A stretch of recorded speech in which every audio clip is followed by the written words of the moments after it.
வணக்கம் மக்களே. இன்றைக்கி என்ன அப்படின்னு பார்த்தீங்கன்னா பீட்ரூட் பொரியல் தான். அதுக்கு அடுப்பு பற்ற வச்சு கடாய் வச்சு 2 ஸ்பூன் எண்ணெய் ஊற்றிருக்கேன்.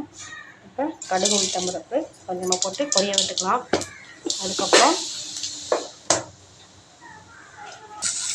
கடுகு வெடித்தோன்னே கருவேப்பிலை போட்டுட்டு நறுக்கி வச்ச வெங்காயத்தை போட்டாங்க.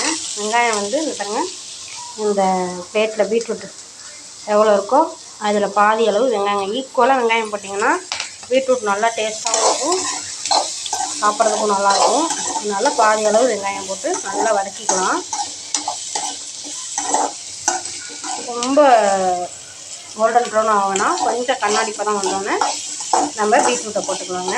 இது வரைக்கும் வதக்குவோம்.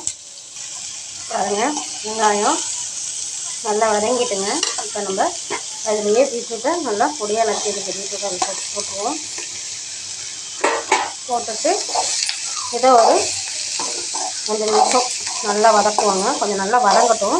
வதக்குனதுக்கப்புறம் என்னென்னா பாருங்க, ஒரு 2 கீத்து தேங்காயும் துளியோடு கொஞ்சோண்டு சோம்பும் போட்டிருக்கேன்.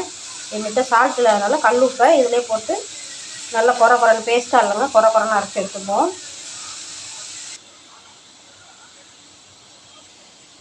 பாருங்க, இந்த அளவுக்கு குறன்னு அரைச்சிக்கிட்டேன். இதில் என்ன போட்டிருக்கேன்னா தேங்காய், சோம்பு, கொஞ்சோண்டு கல்லுப்பு போட்டு இந்த மாதிரி குறன்னு.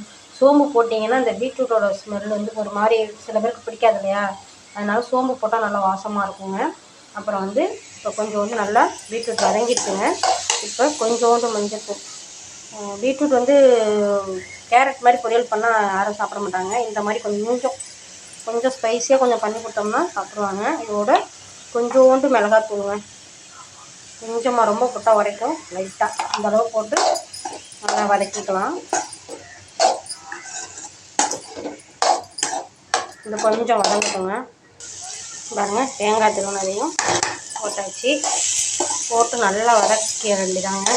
ஒரு சிம்மில் வச்சு ஒரு 10 நிமிஷம் நல்லா சுருளை வதக்கிட்டிங்கன்னா பீட்ரூட் பொரியல் நல்லாயிருக்குங்க, சூப்பராக இருக்கும்.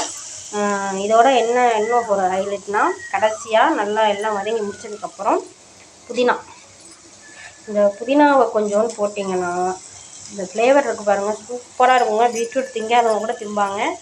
இந்த டிப்ஸ் நீங்கள் ட்ரை பண்ணி பாருங்கள். நீங்கள் பீட்ரூட் செஞ்சிங்கன்னா கடைசியாக கொஞ்சோண்டு புதினா மட்டும் போட்டு பாருங்கள், சூப்பராக இருக்குங்க. அவ்வளோதாங்க, பீட்ரூட் பொரியல், சூப்பரான பீட்ரூட் பொரியல். நல்லா இருக்குதுங்களா? நீங்களும் செஞ்சு பாருங்கள். பிடிச்சிருந்தா லைக் பண்ணுங்கள். பாய்.